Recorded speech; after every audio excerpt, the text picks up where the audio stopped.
Chapter 1. 3 years earlier. Wilmington, Delaware, March 2006. Orson Mulray was 53 years old. He stood 6'2" and weighed 250 pounds, but thanks to a broad chest and wide shoulders, he carried the weight well and appeared powerful rather than obese. He had a full head of gray hair that was trimmed weekly by a stylist, a large, fleshy nose, and a blunt, determined chin. He was not a handsome man, but he looked confident, competent, and prosperous. One could envision him playing a corporate executive in a movie, CEO or chairman of the board. And he would have been perfect for the role because that's exactly who he was. Orson sat in a dark blue suit in one of half a dozen graveside chairs. Delaware's governor sat on his right-hand side, and next to the governor was her husband, and next to him was a retired Delaware senator. The senator had been one of his father's oldest friends. On Orson's left were his son and daughter, his father's only grandchildren, two sullen-looking teenagers whom Orson had barely spoken to since divorcing his wife 4 years ago. The crowd standing behind the graveside seats consisted of over 200 people, mostly wealthy businessmen and community leaders who had known his father and claimed to have admired him.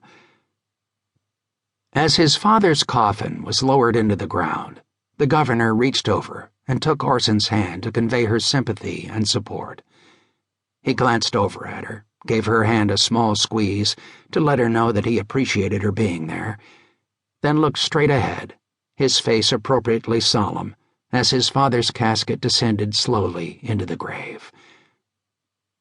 What he wanted to do was leap to his feet and cheer.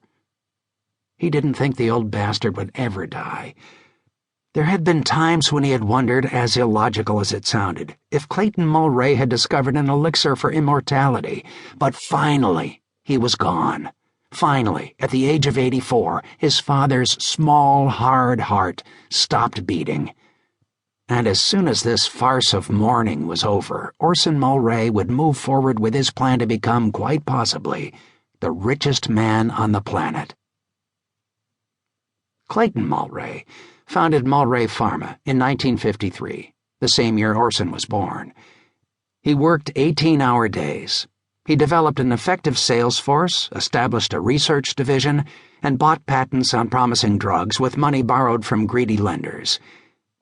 He learned how to bribe doctors to push his products on their patients. He manipulated the FDA to get his drugs approved, and he hired lobbyists to influence Congress.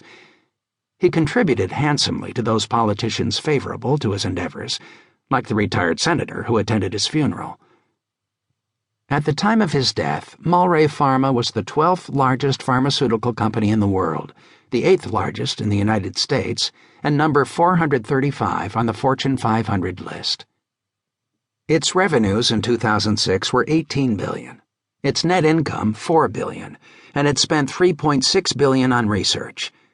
It was a solid company. The problem, at least from his son's perspective, was that in the last 5 years of his life, the old man decided he wanted a legacy.